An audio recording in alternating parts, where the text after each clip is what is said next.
So thank you all for coming and for joining our webinar today, Journey to the Public Cloud with Confidence. Today we'll cover drivers for change, some real-life experiences from Peter and Jesus, a cloud adoption framework and the 6 perspectives, followed by a Q&A, time permitting. My name is Daryl King and I'm your host for today. PolarSeven is an AWS advanced consulting and public sector partner, and we have been doing public cloud deployments to Amazon Web Services since 2013. We have other companies which you can see listed here. We love to see organizations embrace public cloud and reap the long-term benefits of increased security and reduced total cost of ownership. We utilize our technical capabilities and experiences to help organizations accelerate their adoption of AWS cloud technology to achieve successful and sustainable business outcomes. At the end of 2020, the New South Wales Government updated their cloud policy to make it public cloud first. What this means is that New South Wales government agencies must make use of public cloud services as the default.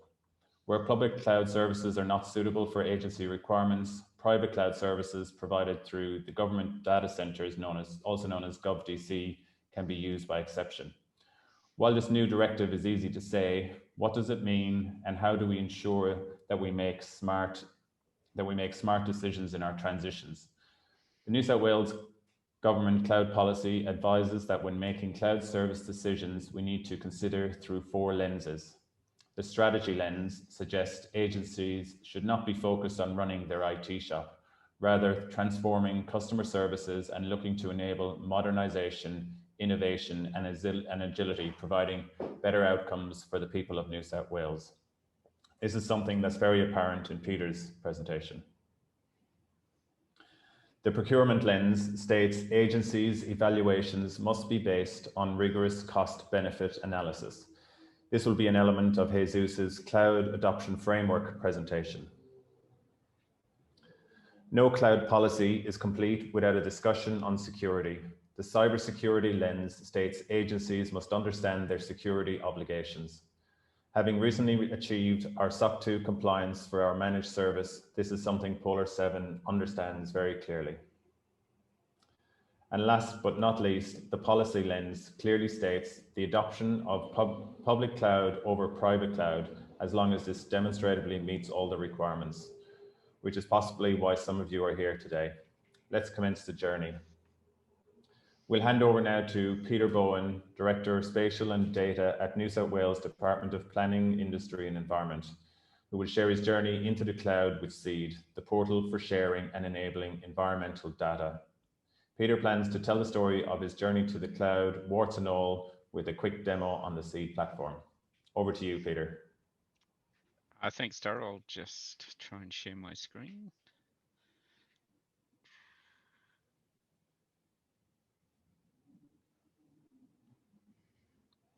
Hopefully everyone can see the presentation. All right. So as Daryl mentioned, I'm going to talk about SEED and what SEED is and where it came from, why we did it, why we used the cloud, and then give a quick demo on its capability. So SEED came out of an investigation by the chief scientist into coal seam gas, and one of the recommendations that came out of her report was the access to environmental data for the public to get a better understanding and some transparency into decisions around coal seam gas.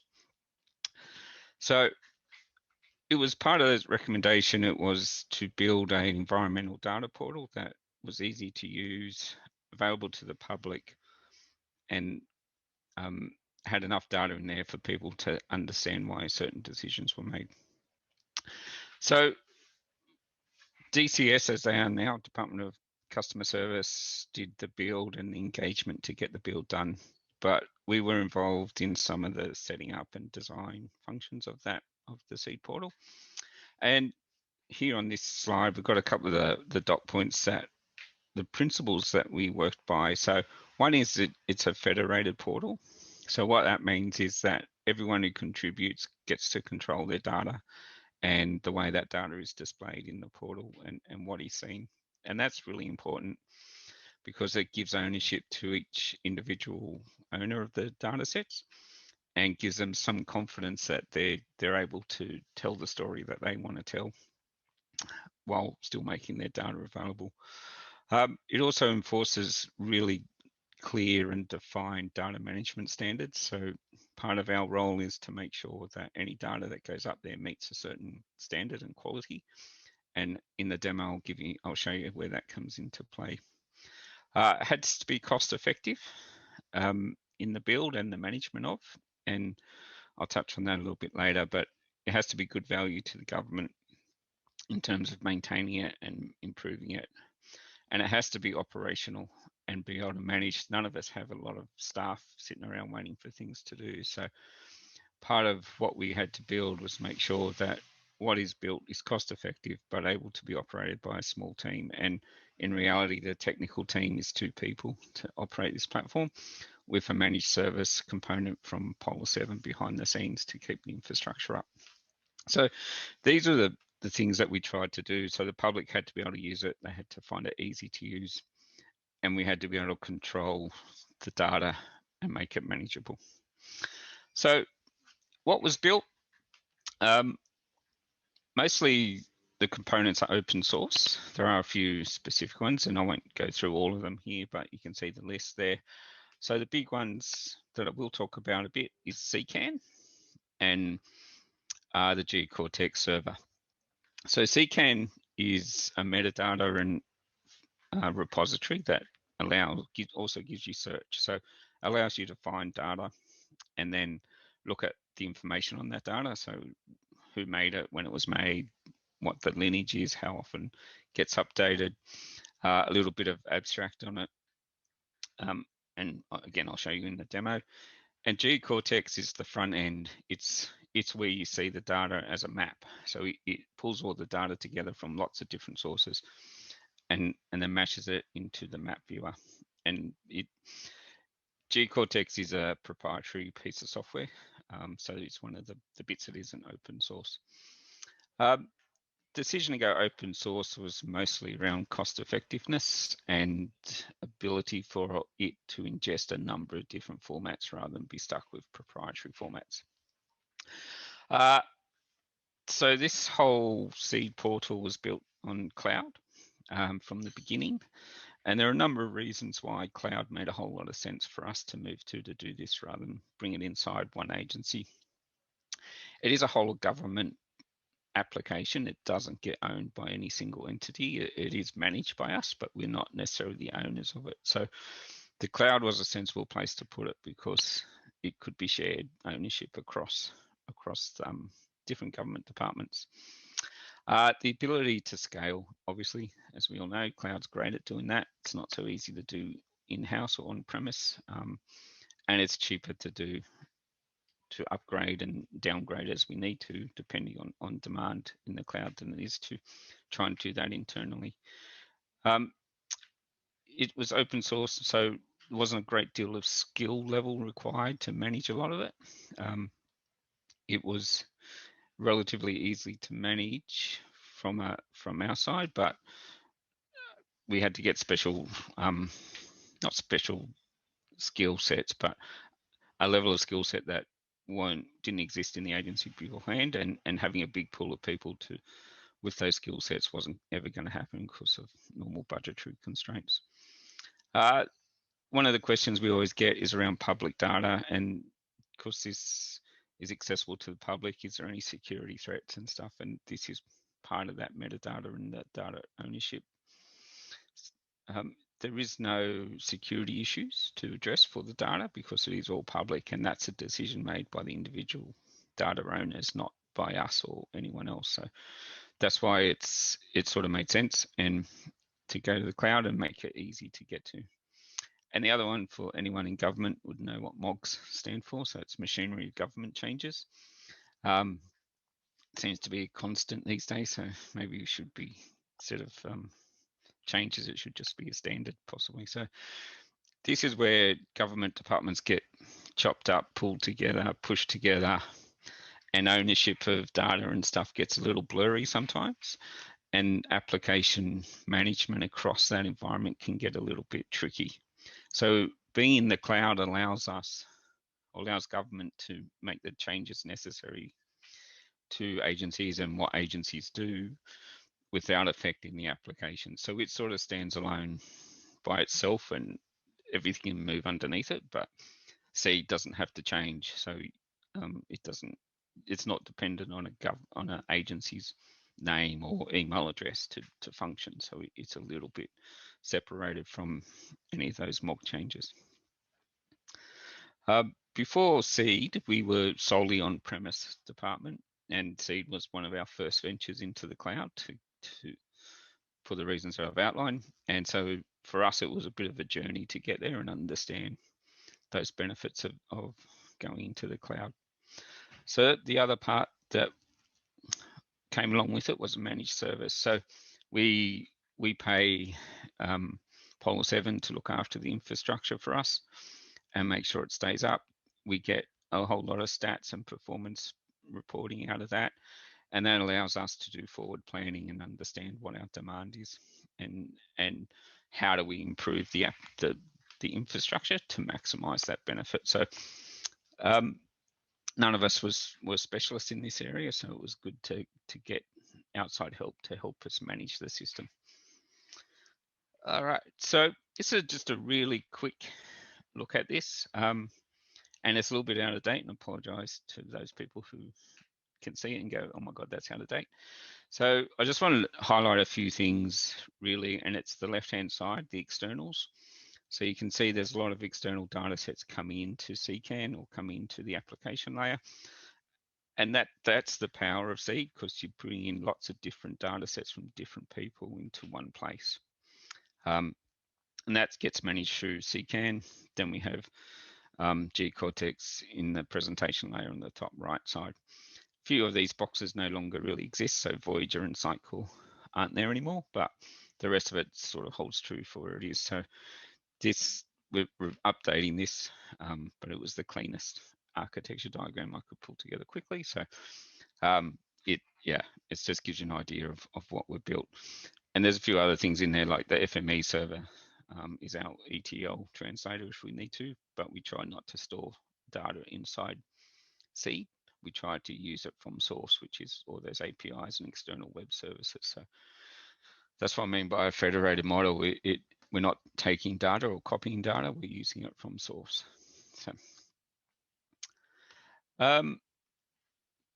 So Seed, where are we today? Where are we going? When Seed was built originally, 2016 sort of time frame, it won a number of awards for innovation across New South Wales and federal government. I think it won 4 or 5 awards across that. So it was pretty new and cutting edge for government to do. And it was a big leap forward for us in terms of how we manage and think about data and how do we get data to people, but give them confidence that that data is a source of truth and the best that they can see. Seed is now a bit more modular than when it was when we started. So it has a few other parts to it. So there's 2 other portals or mini portals under the Seed banner, and that's a citizen science portal where citizen science projects like bush regeneration or seabird counts or whatever can get lodged in there, and people can go and look and see what's happening in their local area and join up if they want. They can put projects up to get supported and get people involved. So that's a relatively new thing. And the mining portal is also similar. It's looking at potential areas that we can look at for mining, potential mining sites. So where are we going to next? We're in the process of updating and optimizing the infrastructure with help from PolarSeven to make sure that we're getting best value for money. And that project's pretty much complete, or just, within the next few weeks, hopefully, that it'll drop if it hasn't already dropped. One of the areas that we need to focus on a bit more is getting data from industry. So they're the mining industries and how can we get them to share some of their data, because at the moment most of the data in Seed is from government, but we are looking at how we can encourage industry to put their data in there and make Seed even more powerful. We have done a lot of work around some of the big incidents, especially the 1920 bushfires, and there's a bit of work done with Google and getting real-time fire data into Seed so people could see where fires were active, which areas had been burnt. And flood would be the other part that they're looking at. That's a little more tricky, but we are trying to look at how we can get more real-time data into Seed so people can see what's happening in more real time. The other part is integration with other portals. So there is a government collaboration portal out of Department of Customer Service, and we're looking at how we can start collaborating or sharing data with them. And that all comes back to that single source of truth and the ability to own your data, share your data, but make sure people come back to source to get it. So now I'll do a quick demo. I'm going to jump out and get my, sorry, here we go. So this is the homepage for Seed. I've probably got a couple of minutes left, so I'll try and be detailed and give you enough detail, but not too much. So this is our homepage. No, I don't see it yet. You don't see? No, I think you go back to share screen and. All right, let me stop and start again sharing. Just while Peter's doing that, if anyone has any questions, down the bottom in the Zoom link, there's a Q&A. There's a Q&A pass. Just put some questions in there and we'll get them answered. Yeah, looks good now, Peter. Is that sharing? Okay, thank you. So this is the homepage for Seed, pretty straightforward, standard. You can see up the top. Oh no, sorry, I'll get to that in a sec. So it's just search page. You can type in a topic, which I'll do in a sec, but there's also ability to browse by categories. So if you want to look at elevation, you can click in there and that'll give you the list of options that you have for elevation. If we go back, there's a, sorry, my internet is slow and apologies. More about Seed. Hopefully the demo gods are on our side. Yeah, fingers crossed. Our most recent data sets and just tools and resources. So there's a number of different ways to find data, but let's just go in here and I'll go National Parks Estate. This one I tested earlier, so I know it works. So we type in National Parks Estate. These are the national park boundaries for New South Wales. It comes back with a whole list of answers similar to what you expect from a Google type search. It gives you all the different options for how you can look at the data. But if we click in here, and my hamsters keep running on the wheel to get my internet to work, it gives us a bit more information. So it tells us a little bit of abstract. We can go on the data quality statement. And I need a little bit of background music to keep you entertained while my... Do you want me to sing? Yeah, possibly. I'll skip over that and just jump down. So here's our metadata. It tells you what, when it was created, last date, what's the purpose. So there's legislative and regulatory requirements, the licensing. So it's Creative Commons. So it means it's free to use for anybody. Update frequency, keywords, that sort of stuff. So attribution. So if you want to use it, there's a disclaimer for you to read. Yeah, so all the standard sort of stuff. If the data quality statement opened, I'll show you that. But let's not go there. So dataset packages, this is where you can download a copy of the data. Okay, we don't encourage this, but you could do that. So you could get a shapefile for those who are spatially aware, that you get a download package with shapefile. It has the metadata in it and a few other things. You can export your metadata as any of these formats and keep it with you, but there's plenty of options. Here's the data web services. This is the slightly interesting bit from my point of view. So here's how you can connect to the data at source. So a web feature service, that's the data. A web map service is basically a lovely picture of the data, and that makes it quicker, similar to what you get in Google. You can get KML, put it into Google, and you can get a REST service, so you can embed it into other applications. What I might do is just click on this show in seed map, and hopefully it will appear. Watch the little spin.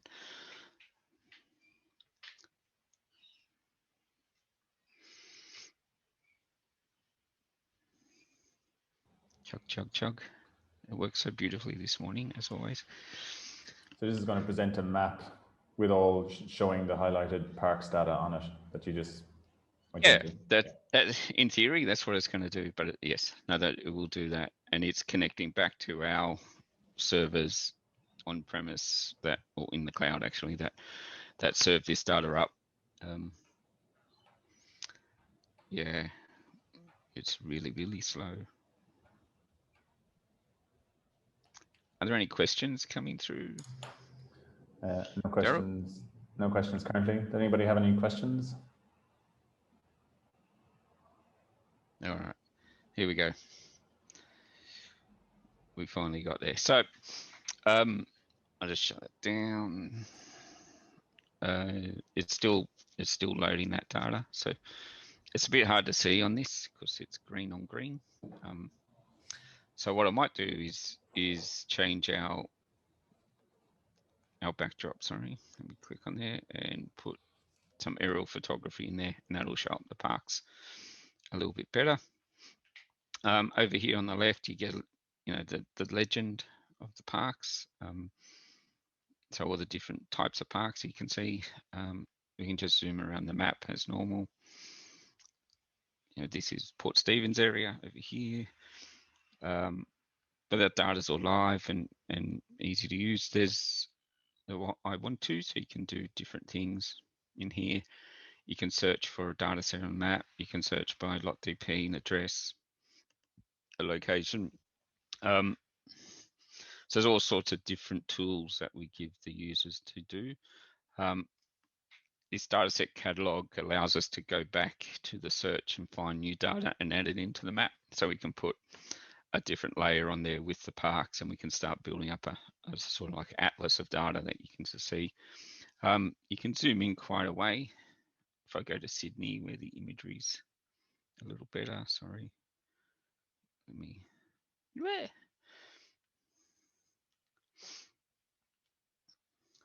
if I go into Sydney, and you can zoom in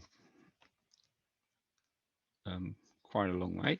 There, I'll come find my parks.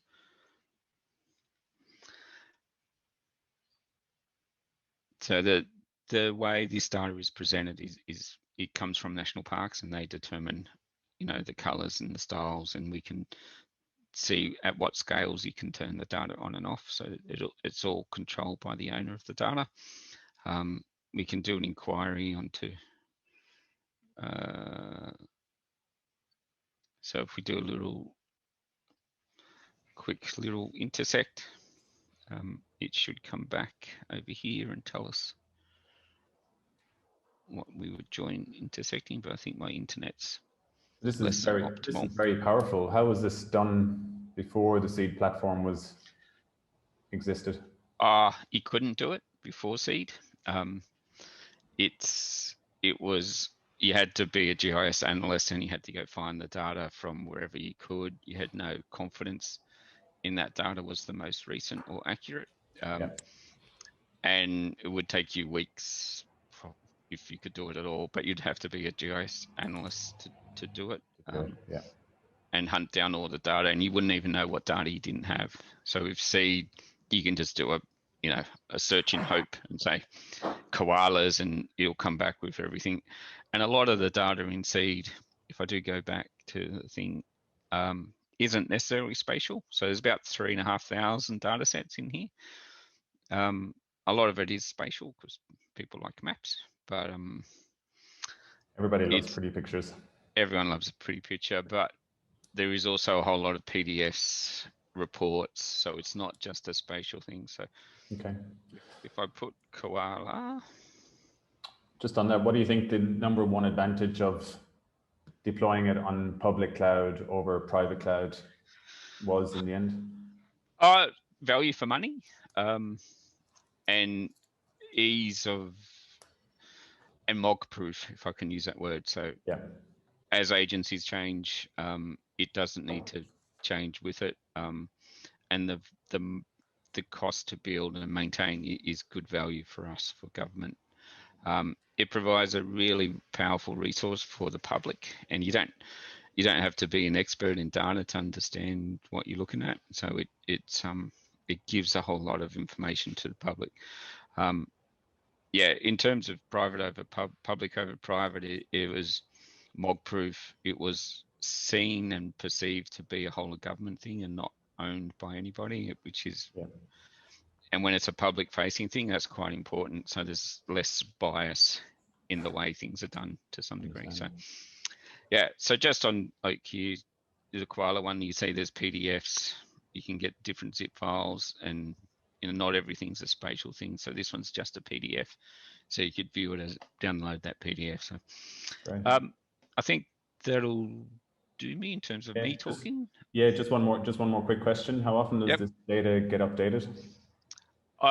It depends on, every layer is different. So national parks is probably the most frequent, which is 3 monthly, but we're adding new data sets every time. Most data would get updated yearly. There's somewhere between 3 months and a year, depending on the data set. And some is static, like your PDFs obviously don't change, but yeah, it all just depends on the owner. Again, we give that power back to the owners to manage. That's great. Thank you for that, Peter. And you'll have the opportunity for more Q&A at the end, so keep the questions coming in. We're just going to hand over now. Thank you very much for that, Peter. Very, very good. And we have Q&A at the end. We're just going to hand over now to Jesus Rodriguez. He's Partner Solutions Architect in Public Sector at Amazon Web Services. Jesus will introduce the Cloud Adoption Framework and the 6 perspectives that, if taken into consideration, will give you the best chance of success and a smooth journey to cloud. They also align with the Gov policies. Over to you, Jesus. Thank you, Daryl. Can you see my screen? Yep. Yep, that's perfect. Good. All right. Hello, everyone. My name is Jesus Rodriguez, and I'm a Partner Solutions Architect with AWS. I work with customers across government, education, and non-for-profit in the journey to the cloud with the help of partners. An organization's journey to the cloud is more than an IT project. It is a transformational opportunity for the organization that allows teams to experiment and innovate quickly and frequently, as we've seen in Peter's presentation. Today's webinar is about that journey, doing it with confidence. In AWS and the AWS Cloud Adoption Framework, that means doing it securely. It means doing it with the right people, having the right skills and the right experience. It means making sure we know how to prioritize investments, how to leverage automation to perform tasks in minutes rather than in days. And all this in a cost-effective way. Again, Peter touched on cost-effective and value for money. And most importantly, align with the organization's business goals. Because it's an organization-wide initiative, we need to bring along key stakeholders. Today, we're going to talk about those stakeholders, who they are and why they're important in your journey to the cloud. We're also going to give you some mechanisms so you can use to engage with these stakeholders across your organization, understand where they come from, their challenges, their priorities, and how you can help them join you in the journey to AWS. Every organization's journey is unique. Each organization has different legacy systems, data centers, network, and also different business processes to get things done, and different organizational cultures as well. That's their legacy as an organization, and that's where they start their journey from. Each organization also has different goals. When we look at public sector, for example, these may not be return on investment or increasing shareholder value. They typically align more with citizen, health, and education services, and the mandate to deliver these. These organizational goals are different, also depending on, for example, whether you're in a state or local government. The risks are also different, and we've seen these over the last year, and how public sector in particular has had to respond and deliver more in less time. We have to consider very carefully the risks as you plan your cloud journey. We also have different workloads, and some of them may be critical workloads, offering different services for citizens or maybe internal users. Some of those workloads exist in response to unexpected needs. This is obviously, again, very relevant over the last year. Security and compliance, obviously different for each organization. They deal with different data and different compliance frameworks, security requirements, data classification, and all these derives on based on the data that they use, and obviously very different. Also very different, the needs in terms of performance and resiliency. What's the impact to citizen, health, and education services when, for example, a workload fails and does not recover from failure, or is not capable of coping with the demand as more and more citizens use it? So today I'm going to introduce you to the AWS Cloud Adoption Framework, or CAF for short. AWS Cuff has been developed over more than 10 years now. Like everything we do at AWS, it's based on what we learn by working with our customers. In public sector, for example, we're working as of today with over 7,500 government agencies, 14,000 academic institutions, and 35,000 non-for-profits. So far, I've talked about the journey and how every organization's journey to the cloud is different. This journey to the cloud is also about change, and change is never easy. What AWS Cuff brings is a series of mechanisms to make your journey to the cloud less hard and achieve your business outcomes in an easier way. Now, how does this translate in relation to your cloud journey? How do you map your cloud strategy to your business goals? How do you develop new cloud skills across your teams? How do you put those skills in practice and execute your cloud initiatives and realize business value? Before we move on, some additional details on AWS Cuff. It's publicly available and ready for you to go and use it. You can download the white paper from the AWS website, and there's no secret sauce. What we know and what we learn, we share it with our customers.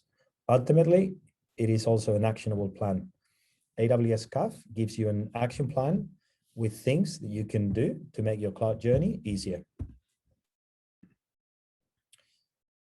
At the highest level, AWS Cuff is organizes its guidance into 6 areas we call perspectives. These perspectives are also made up of a group of what we call CAF capabilities. CAF capabilities are a compound of responsibilities typically owned by one or more stakeholders within the organization. And a capability matches with a what that those stakeholders own within the organization. This is a key concept in CAF. It's not about changing the what you do today. For example, if we think about finance and budgets, we still do budgets in the cloud. What CAF is going to help you and your organization is with the how to do those budgets in AWS. And there are 2 things that are very likely to change. Those are processes and skills. In this case, how to do budget and what skills do I need to be able to do those budgets and deal with budgets in the cloud.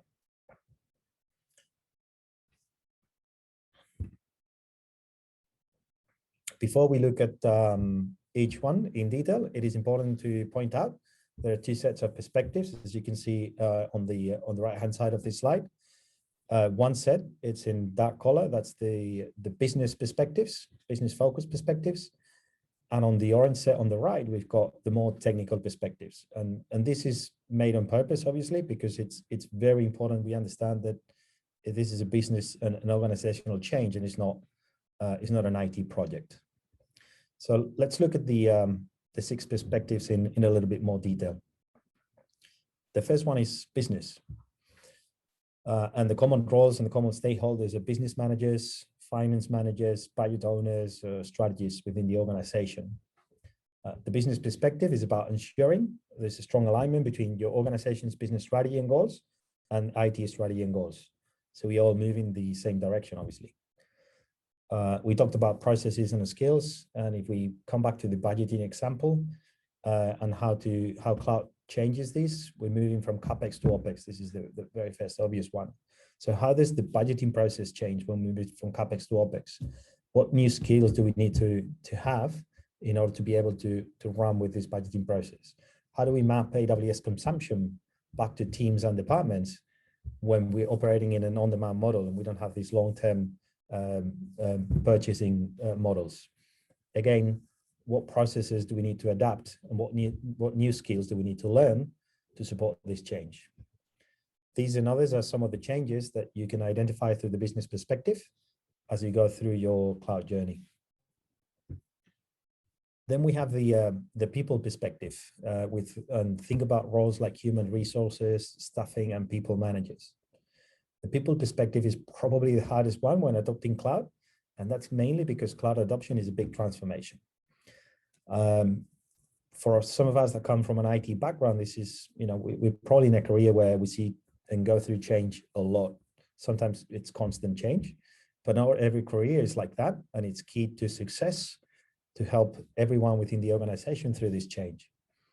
So think about things like training. How do we train people in new cloud skills? That can be class-based training, but it can also be attending AWS summits or reInvent, which is the annual convention we have, making self-paced training available, and also make time available for them to use it.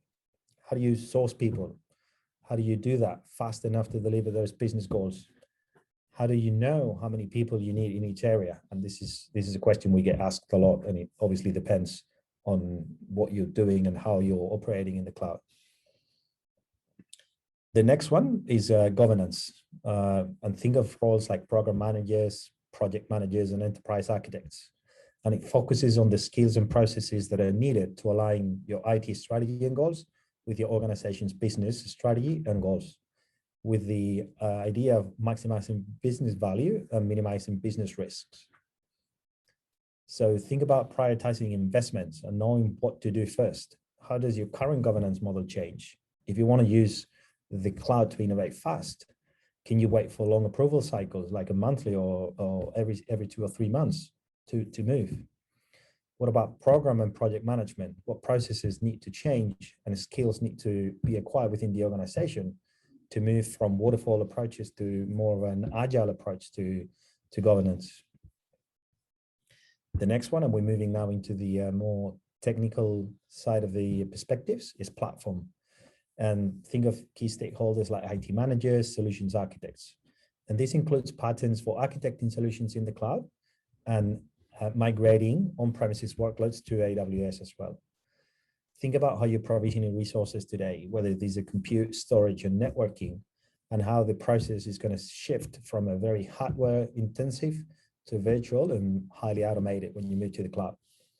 So what skills do you need to develop to adapt to this new way of provisioning resources?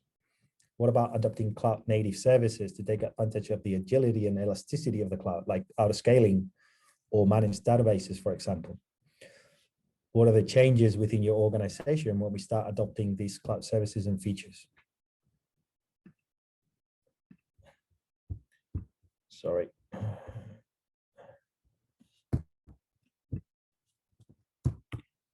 The next one is security.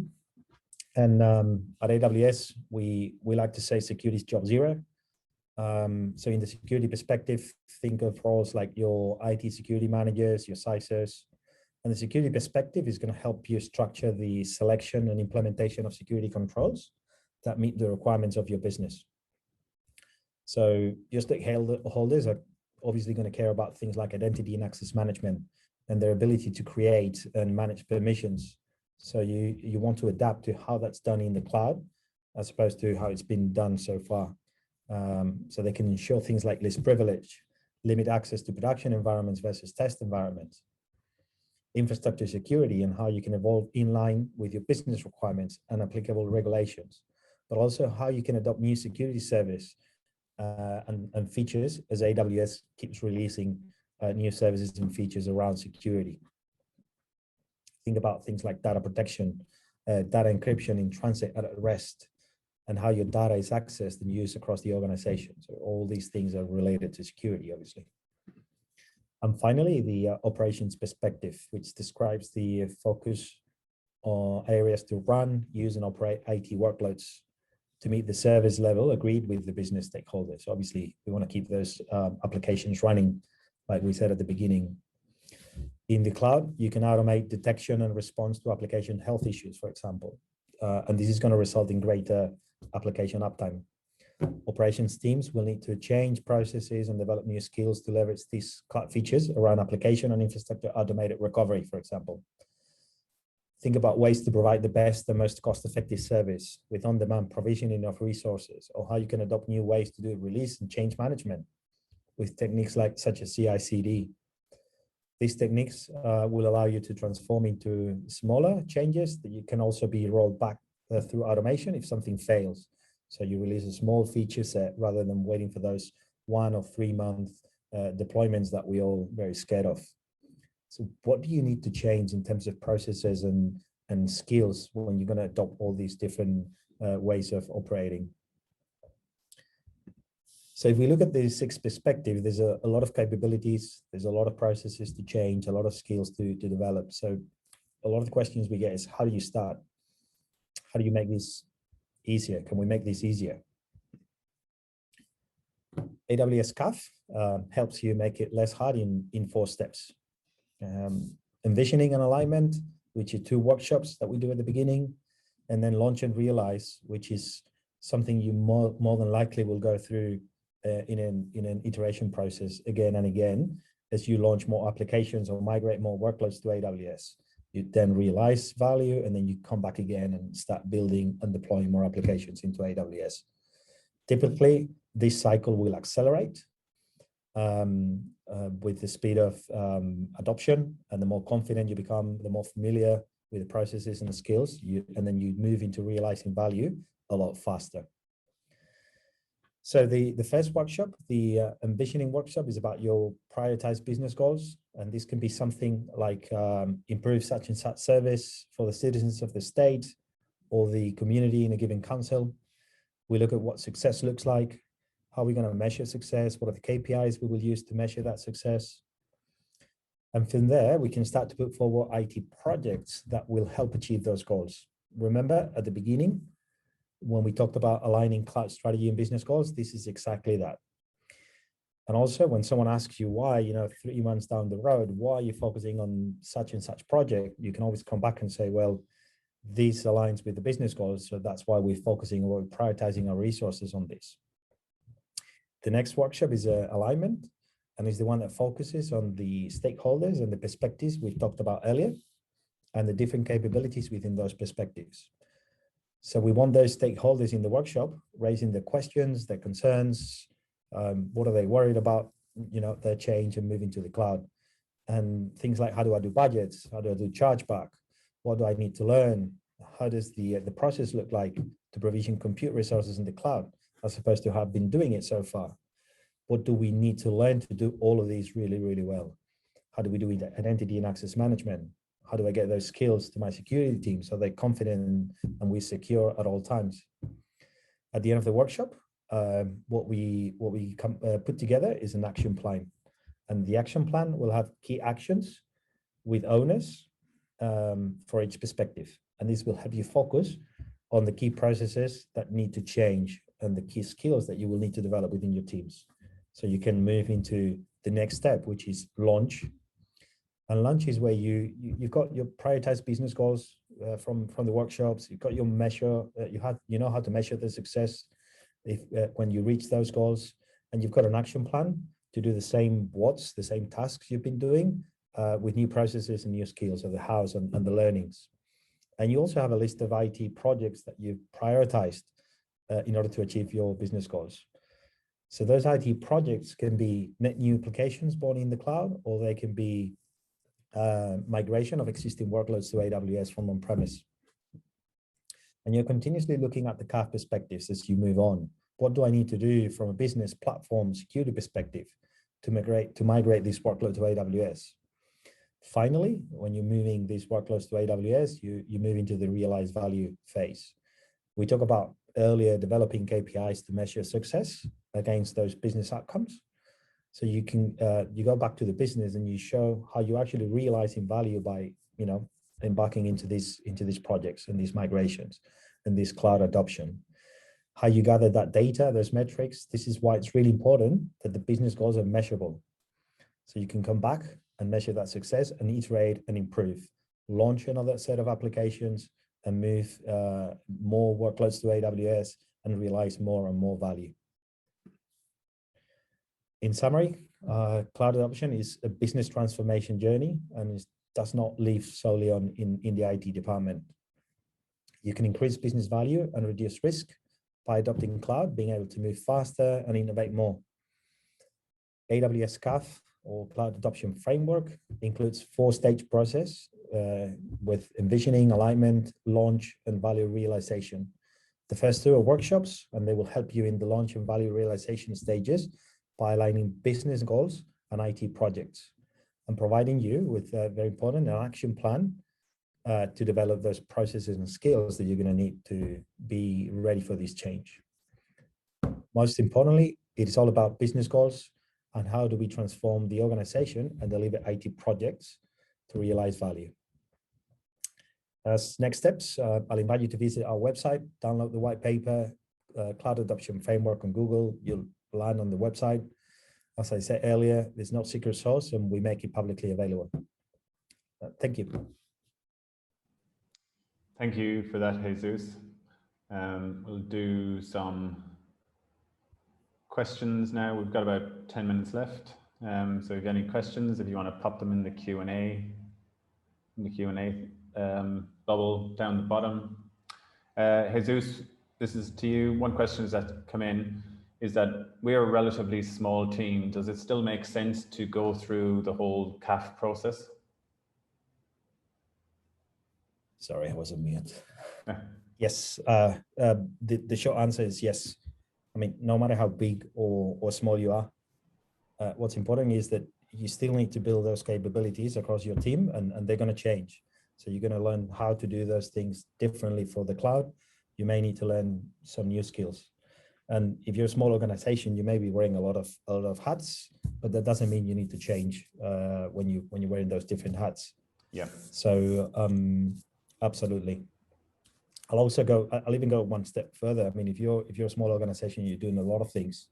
You don't want to be reactive when you have to think about how you're going to do budgeting or how you're going to be forecasting, for example, if we look at cost, because you may not have the time to do that, right? Leave everything and focus on that on the spot. So you at least want to know what's coming and prioritize those new skills and those new processes.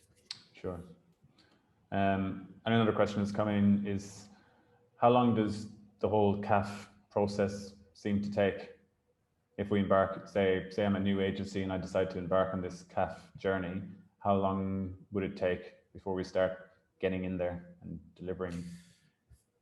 Yeah, so it's relatively fast in a way, but it's also a kind of a never-ending thing as well. So if you look at running the 2 workshops to begin with, this is probably something we can do within 2 weeks. And that's only to allow a little bit of time because people have to do a lot of other stuff on top of this, right? At the end of the alignment, you can have the action plan. Now, to make it actionable, we don't add every single thing that comes up during that workshop. The goal is to focus on 6 or 8 things per perspective. So that's 6 perspectives, and not all of them will have 6 things. And what we try and encourage is everyone to be able to run through the action plan and execute it within a time frame of 4 or 6 weeks. Okay. So we're talking about 6 to 8 weeks, and you're ready to start moving to the cloud, which is the launch phase. Great. Okay. Peter, this is a question that's come in from you. You're muted, by the way, if you want to unmute yourself. Yep. Yeah. Just and it's just around, so you're in relation to cost optimization.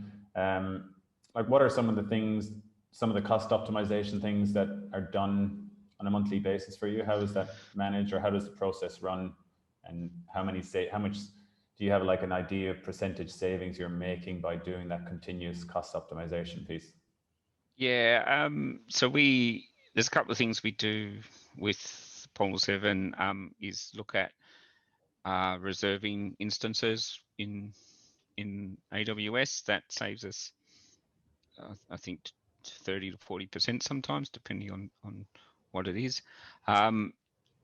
It's tweaking, putting requests to tweak the capacity, getting the best build of our machines that we have, and that's the process we're going through now, is to make sure that the infrastructure is built for the purpose that it needs to do, whereas originally it probably was a little generic. Now we're trying to optimize for the job that needs to be done, and it looks like our savings are, from where we were a year ago to where we will be really soon, is like 60% savings. So wow, we've made massive savings with that optimization.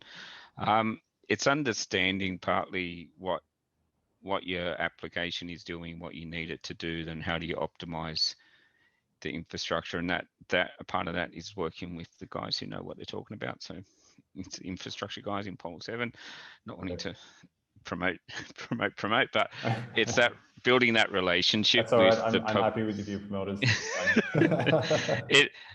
Partly it's about building that relationship with your public cloud vendor and understanding your own business to then put forward ideas of how we could save. But once we've gone through this optimization, I don't think there's a lot more we can do. There will be a few tweaks, but that would be a small percentage. But the current process is 50 to 60% saving. That's a great saving from the original, and that's common. I think, you know, in migrations, there is such a groundswell of things to happen in a migration, that the migration happens and then it settles, and then over time the optimization kicks in. You do as much as you can up front, but then over time you just tweak it and get better, and that's where the savings are to be made in public cloud. Thank you for that. I think that this is a question to both of you.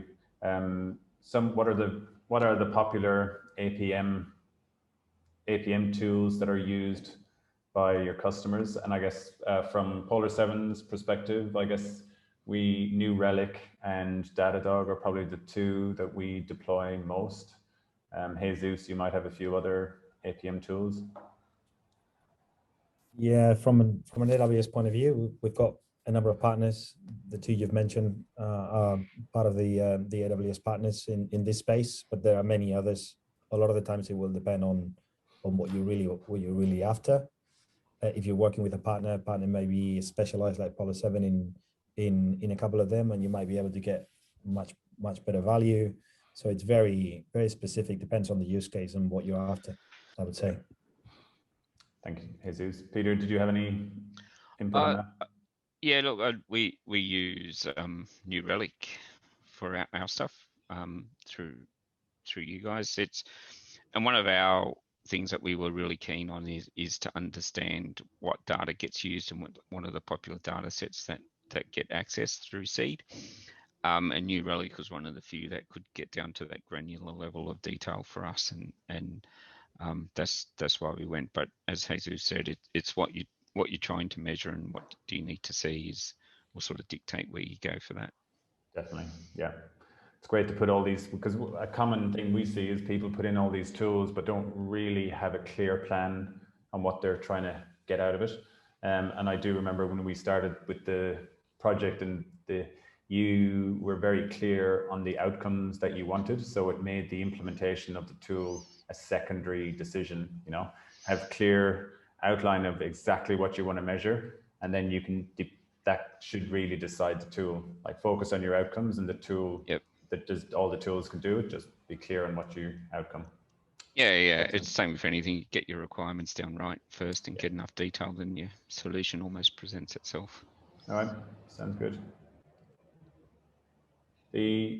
Thank you all for today. We finished 1 minute beforehand.